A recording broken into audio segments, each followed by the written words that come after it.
With Conor McGregor's fight coming up in the coming weeks, a lot of talk has been made about the lightweight title picture. And with that being said, a guy who is in line or very close to being in line for a title shot, Justin Gaethje, is starting to get his name brought back up again. And this started with an interview that Dana White had with Brett Okamoto, where he was talking about how Justin Gaethje had turned down a handful of fights recently. And part of the reason why is because he was questioned about Justin Gaethje, and a lot of people feel as though Gaethje either should be in line for a title fight right now, or at least was more deserving of the Conor fight than Cowboy Cerrone was, especially given the fact that Gaethje knocked out Cowboy in their fight that just happened. But the article that was taken out of that by Bloody Elbow said, from Dana White, Justin Gaethje has been offered a lot of fights that he hasn't accepted, to which there was a lot of negative response towards that.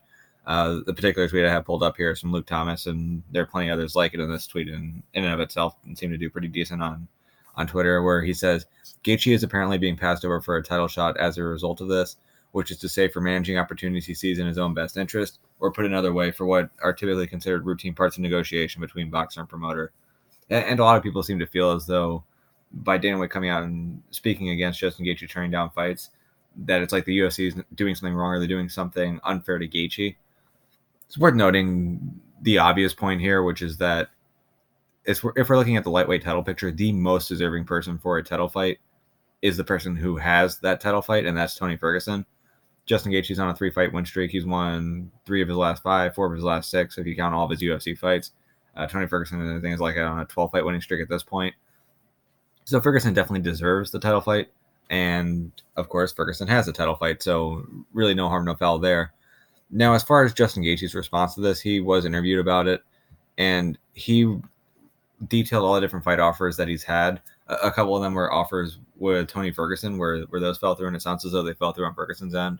That could be for a handful of different reasons, whether Ferguson was looking for a better fight for himself. Obviously, he deserved a title fight throughout the entire year.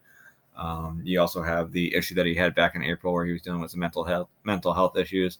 He was initially in line to fight for an interim title fight, which would have likely put him in that spot in September against Khabib had he won.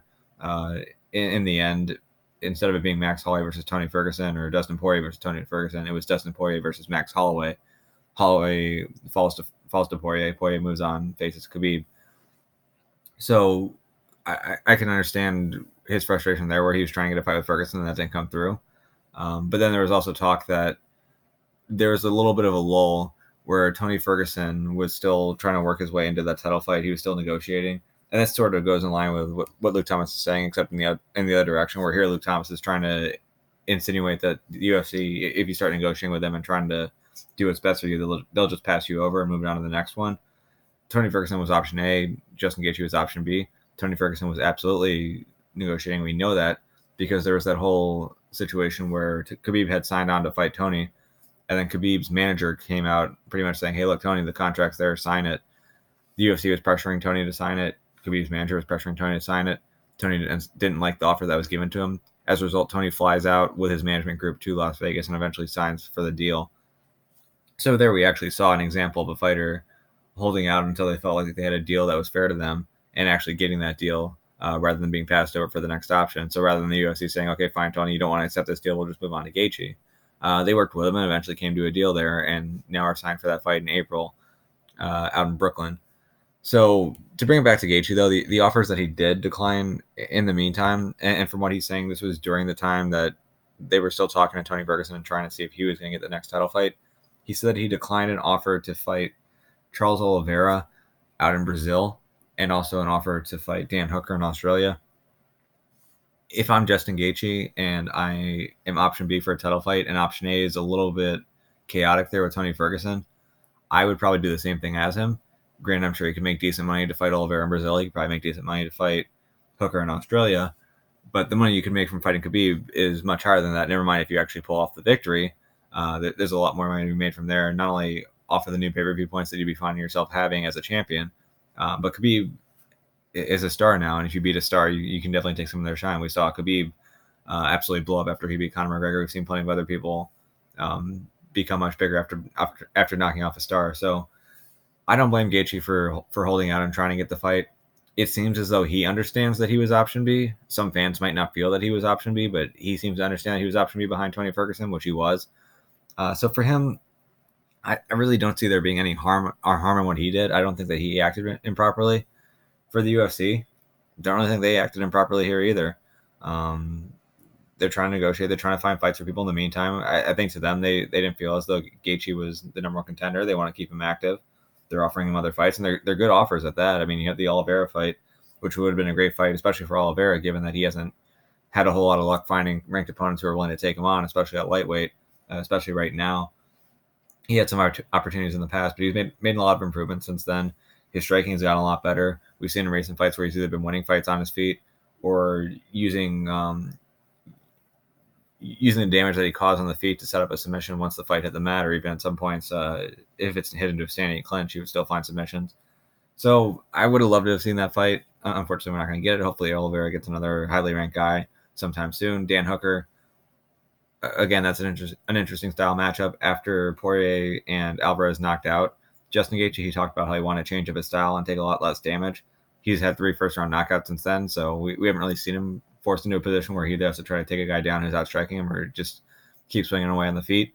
There's a chance that Hooker would be a fight that tests him, where we get to find out if Justin Gaethje really is a new Gaethje now, and he's not just going to throw himself out there and be reckless, or if he's going to try to figure out where the weaknesses are in his opponents and take the easiest opportunity to get a victory. So that would have been an interesting fight as well, but at least for Hooker, I believe he has a fight lined up right now. I don't remember who it was with exactly.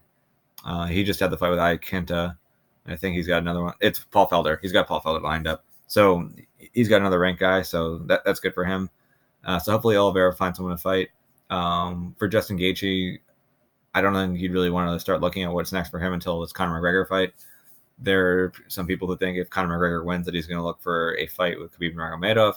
If that's the case, then you probably want to give Justin Gaethje someone else in the meantime. Maybe that is Charles Oliveira if he's not already taken.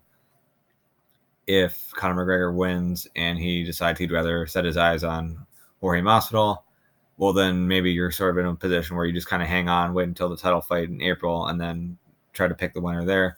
Although the downside to that is that chances are, I mean, really with either Khabib or Tony, in recent years, it's not as though they've been fighting 3 times a year or 4 times a year. If you get them to fight 2 times a year, you're lucky. So if they're fighting in April and they're fighting 2 times a year, if we're just doing simple math here and saying that they fight once every 6 months, which oftentimes it can be longer than that, that means that your title fight wouldn't be until October. So that means that Gaethje would be taking a whole entire year off. Is that something he wants to do? For the right opportunity, maybe. It actually probably isn't the worst idea. If you think about the check he can making that, he could probably be paid for more than just that fight, but also make up for the fight that he isn't taking and not have to take the extra fight on top of that. So if that's what Gaethje wants to do, that's understandable too. But for him, I don't think he's going to know what's next for him until after this Conor fight, until we start seeing where the winds are blowing with that. But that's just kind of where we're at right now. So my general conclusion here is Justin Gaethje, did he turn down fights? Yes, he admitted it. Is he wrong for doing it? No, I think what he did is the right thing for him, and I don't think it's really something the UFC should be all that upset about. Is the UFC wrong for offering him fights as they were contracted to do and being upset with him for not taking him? No. If you're the UFC, you feel as though, hey, look, you're not the number one contender right now. Well, let's put you in there with some other high-ranked lightweights, keep the division moving along. So I can understand a little bit of frustration from them for him hanging on when he did, but to me, I don't think the UFC did anything wrong here. I don't think Justin Gaethje did anything wrong given his circumstances. So, a bit of a non-story for me.